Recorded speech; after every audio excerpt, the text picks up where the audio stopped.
আসসালামু আলাইকুম। স্পোর্ট গুঞ্জনে আমি শরীফুল ইসলাম। আজকের বিষয়টি হচ্ছে যে কঠিন একটি সমস্যা বর্তমান বাংলাদেশ নারী ফুটবল যে কর্মকর্তা আছে এবং নারী ফুটবলের যে কোচ আছে এবং নারী ফুটবলের যে প্লেয়ার গুলো আছে সেখানে আসলে খুবই একটি কঠিন সমস্যার সম্মুখীন হতে যাচ্ছে।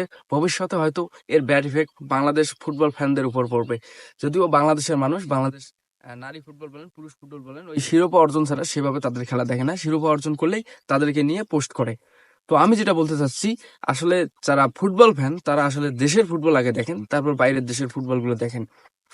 তো নারী ফুটবলের মধ্যে যে সমস্যাটা চলতেছে, ওই কোচ আছে যে বাটলার, সে বর্তমান নারী ফুটবলার স্টেটমেন্ট দিয়েছে যে এই কোচকে অবিলম্বেই পরিবর্তন করতে হবে। আমি সেই 6 জন নারী ফুটবলারকে বলতে চাই, আসলে ভাই আপনি কাকে পরিবর্তন করতে চাচ্ছেন? যে ইংলিশ প্রিমিয়ার লিগে যুদ্ধ করে এসেছেন, যে প্লেয়ার যিনি ইংলিশ প্রিমিয়ার লিগে রাজত্ব করে এসেছেন, আজকের এই বাংলাদেশের কোচ হয়ে আছেন, আপনি তাদেরকেই পরিবর্তন করতে চাচ্ছেন। কেন পরিবর্তন করতে চাচ্ছেন? আপনি খারাপ খেলতেছেন। আপনার যদি আপনি খারাপ খেলতেছেন, আপনার বিপক্ষে যদি কোচ কথা বলে আপনি তাকে নাকি পরিবর্তন করার জন্য অনশন ডাকেন, আপনি মিডিয়া ডাকেন, আপনি এটা বলেন, আপনি সেটা বলেন। আসলে ভাই এটা আসলে খেলা না। আপনাকে খেলতে হবে, খেলে তারপর মাঠে টিকে থাকতে হবে। আপনি কিভাবে জাজ করতে পারেন যে আমাকে 90 মিনিট খেলাতে হবে, আমাকে প্রত্যেকটি ম্যাচে নামাতে হবে, আমাকে 90 মিনিট খেলাতে হবে? আরে ভাই কোচ তো আপনাকে দেখবে। কোচ যদি আপনাকে দেখে আপনি ভালো খেলেন তাহলে তো অবশ্যই আপনাকে মাঠে রাখবে কোচ। ভালো প্লেয়ারকে কখনোই কোচ কি মাঠ থেকে তুলে নেয়? আপনি ভালো খেলেন, আপনার যোগ্যতা দিয়ে আপনি মাঠে টিকে থাকেন। এই সাবিনাকে আমি বলতে চাই, আপনি যদি খেলা খেলে খেলা প্রেমী হয়ে থাকেন তাহলে আসলে কোচের বিপক্ষে আপনি যায়েন না। কোচের বিপক্ষে গেলে তার ইফেক্ট যে কি রকম বাজে হয় সেটা আপনি হয়তো জানেন না। আপনি একটি সামাজিক মাধ্যমে পোস্ট করেছেন যে আর কিছু অর্জনের বাকি নেই।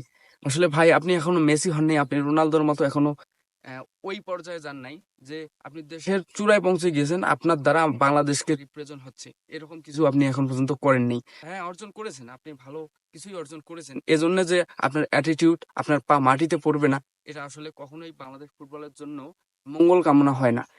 আপনি এই বাটলারের বিপক্ষে যে কথা বলতেছেন, আপনি কোন বাটলারের বিপক্ষে কথা বলতেছেন? যে বাটলার ইংলিশ প্রিমিয়ার লিগে রাজত্ব করে এসেছে, এরকম কোচ কি আপনি ভবিষ্যতে আরো পাবেন? সন্দেহ আছে। অতীতে তো পানেনি, ভবিষ্যতেও এরকম কোচ পাবেন কিনা সন্দেহ আছে। যেমন আপনি যদি দেখেন পুরুষ ফুটবলের মধ্যে পেরেরা, এই পেরেরা আসলে খুব একটা বড় কোচ নয়। পেরেরার তুলনায় নারী ফুটবলার যে কোচ আছে তিনি আসলে খুবই ভালো।